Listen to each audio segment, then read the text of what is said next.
At all times while the tram is in motion, and Jack, if you are ready, we are clear. Here.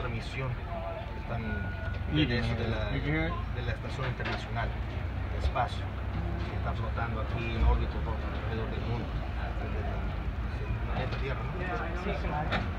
Y pues ahí, en eso sí está la gente ahí 24 horas al día. Entra aquí más entrenamiento.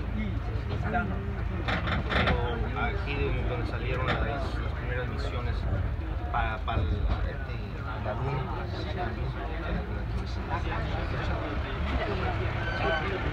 es un edificio viejo.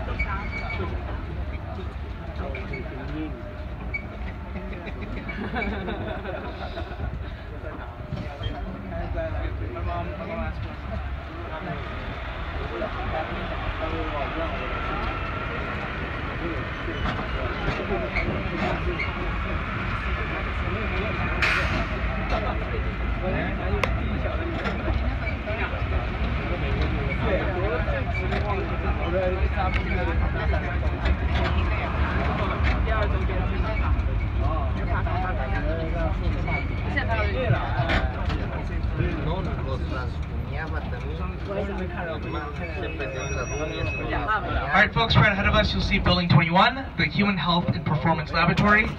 In this building, scientific teams are actually dedicated to optimizing human health and productivity for space exploration. Not many people think about it, but whenever astronauts are actually up in space, their bodies do go through a couple changes. We've noticed, because of the lack of gravity, these changes occur. For example, if you need reading glasses over here on Earth, you sometimes not need them whenever you're up in space.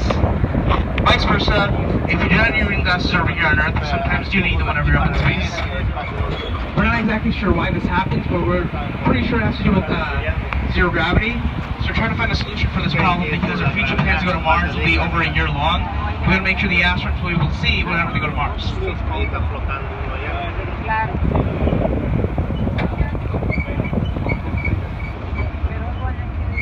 Right then on the right, you'll see that large red building. That is the Space Environment Simulation Laboratory. So that large gray building is Chamber A, and the smaller gray building is Chamber B. It is used to test and simulate cold, harsh atmospheres for spacecraft and equipment. You see outside the building those large white gas storage tanks. Those actually hold liquid nitrogen kept at negative 320 degrees Fahrenheit. They actually pump the liquid nitrogen into the vacuum chamber to test the spacecrafts, the spacesuits, and the equipment to make sure it's going to survive the cold, harsh atmosphere of space. In 2017, this facility actually tested the James Webb Space Telescope, which is an international partnership between NASA, the European Space Agency, and the Canadian Space Agency.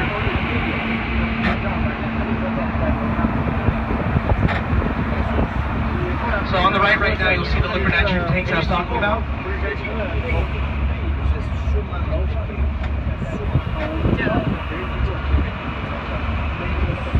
Now this is sort of off topic, but a lot of people do ask, is space completely silent? And the fact is that space is silent. Whenever you're in a vacuum up in space, you can't really hear anything. Whenever the astronauts are inside the space station, they can hear things, but whenever they're on the outside doing the spacewalk, they cannot. But some astronauts have reported that they can hear sounds, vibrations through their suit. For example, if they're using a screwdriver on the outside of the space station to repair some parts, they can actually hear the screwdriver through the vibrations coming in through their suit. So you technically can't hear it whenever you're touching the object that is being moved.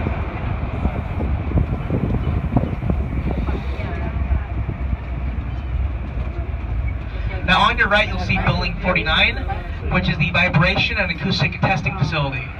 So over here we test out spacecrafts because if you've ever seen like a video of a spacecraft launching, you'll notice it does shake and move a lot. So we test out the spacecrafts over here by blasting acoustics and vibrations to make sure it's going to survive the launching and landing procedures.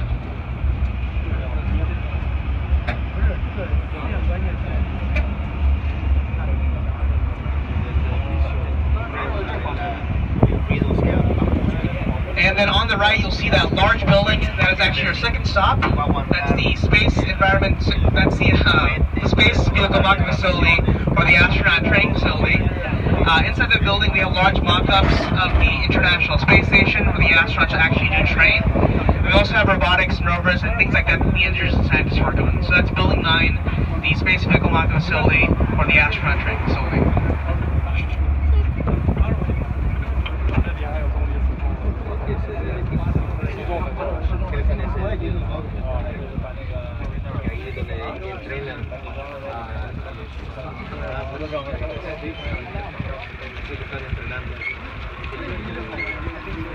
Algo, las cosas parecidas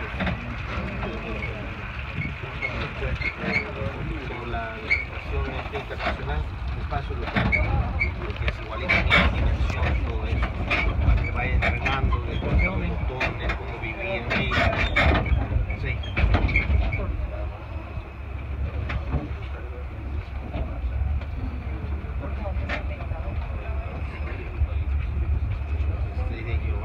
Le dio toda esa inteligencia, ¿no? De soñar, de innovar, de ser creativo, o sea.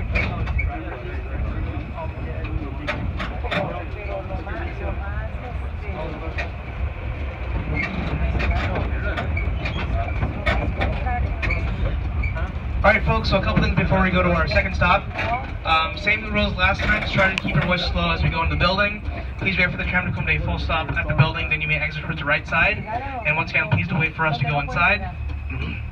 And also, just memorize your row number, because that'll be the same row we come back onto. Thank you.